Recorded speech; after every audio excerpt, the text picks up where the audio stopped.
Hello and welcome to this short guide for Thorn. This guide is aimed towards people who are not fond of Crucible or are new to the game.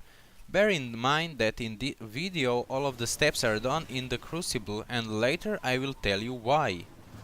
But before I begin, in today's video I am going to show the location of the Thorn, talk a little bit about Thorn, play some Crucible footage in the background, talk about weapons requirements, and also about the steps in Crucible and why you should do everything in PvP.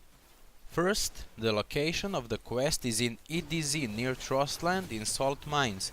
If you played missions and adventures, you should be familiar with this place. The quest is located right after big energy wall in the campfire. Here is the recording to show you the way.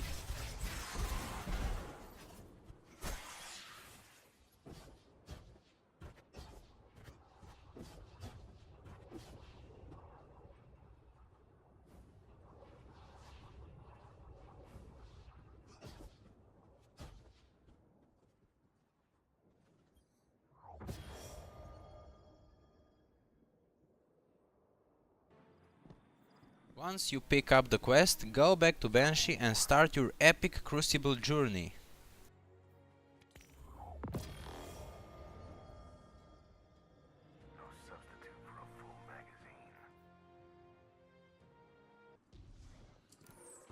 Now a little bit about Thorn. Thorn is an exotic hand cannon with unique perks. Hits and precision hits with Thorn apply damage over time effect to the target, and if you manage to kill the target with direct damage or with a dot, green orb will spawn.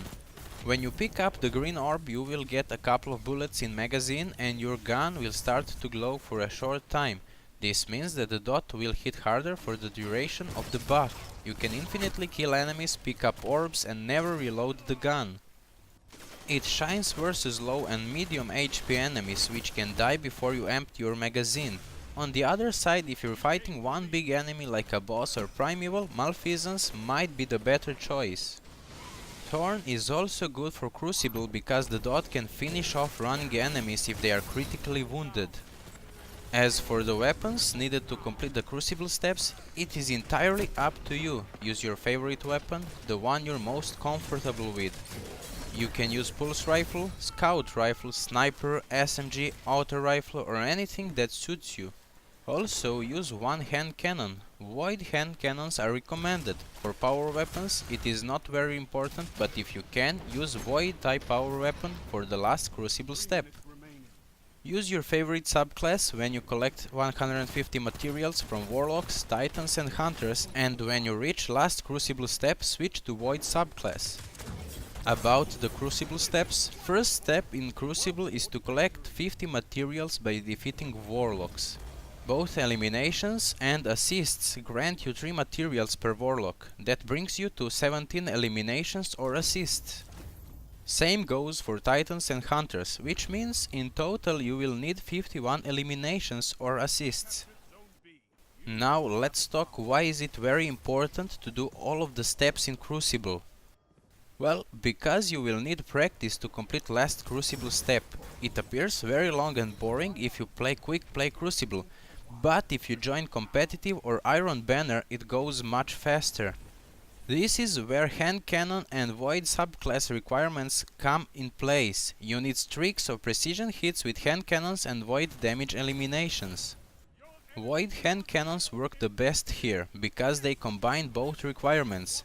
It took me 11 competitive matches in solo queue to complete the last Crucible step, but it will depend on the mode you get. Control and Clash can grant you much more progress than Countdown or Survival. For the final step you will need to complete altered version of Savathûn Song Strike, which is pretty straightforward. Just play safe and avoid getting hit by Trolls and Knights because they can one hit kill you.